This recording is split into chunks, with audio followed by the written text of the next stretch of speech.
Vous avez rencontré donc François Bayrou hier. Est-ce qu'on Oui. peut en savoir un petit peu plus sur votre entretien? Oui, bien sûr, bonjour à tous.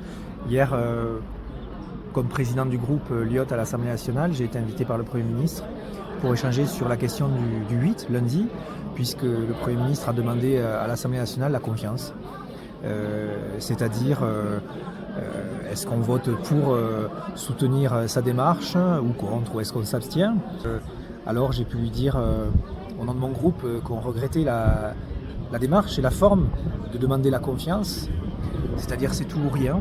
Et alors que nous étions prêts à discuter, nous avions préparé des propositions, des contre-propositions au budget qui avaient été évoquées au cours de l'été avec des mesures symboliques fortes, difficiles, certaines qu'on n'acceptait pas, mais nous étions prêts à proposer des contre-mesures, des contre-propositions, conscients qu'il y avait un enjeu budgétaire important et qu'il fallait prendre ses responsabilités, mais avec nous le souci d'avoir une justice sociale et fiscale plus affirmée que le budget que le Premier ministre nous présentait, et donc pour ça on était prêt à débattre pour le budget. Mais le Premier ministre a fait le choix de quelque part nous mettre au pied du mur, en nous demandant dès lundi la confiance ou pas la confiance, suivez-moi ou pas. Et donc moi je lui ai dit que je regrettais la forme, la démarche, et que nous voulions parler du fond parce que nous n'étions pas d'accord, mais nous pensions pouvoir trouver un compromis. Parce que nous recherchons le compromis, c'est notre ADN dans ce groupe. Et donc lundi, je lui ai dit que nous n'apporterions pas notre confiance à lui, à son gouvernement. Et donc il est très fort probable que dès lundi, ce gouvernement ne soit plus.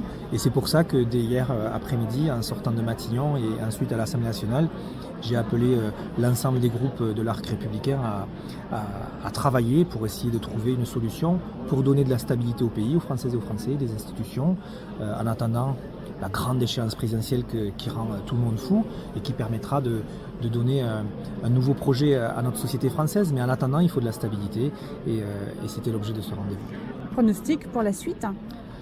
Mon pronostic pour la suite, c'est que c'est extrêmement difficile de faire en sorte que chaque parti politique, chaque groupe à l'Assemblée nationale dépasse ne serait-ce qu'un temps les clivages politiques. C'est très compliqué, tout le monde est dans la préparation de cette élection présidentielle et donc forcément dans l'opposition de l'autre. Et le compromis, le débat était déjà compliqué les années passées et plus on s'approche de cette élection présidentielle, plus ça devient quasiment impossible. Et pourtant, moi je continue à dire que la situation justifie qu'on soit capable de dépasser ces clivages sans compromission, hein, soyons clairs, mais en faisant des compromis clairs, en exprimant de manière transparente aux Français ce qu'on est en train de faire, et pendant l'année et demie qui nous sépare de cette élection présidentielle, pouvoir faire en sorte que notre pays avance.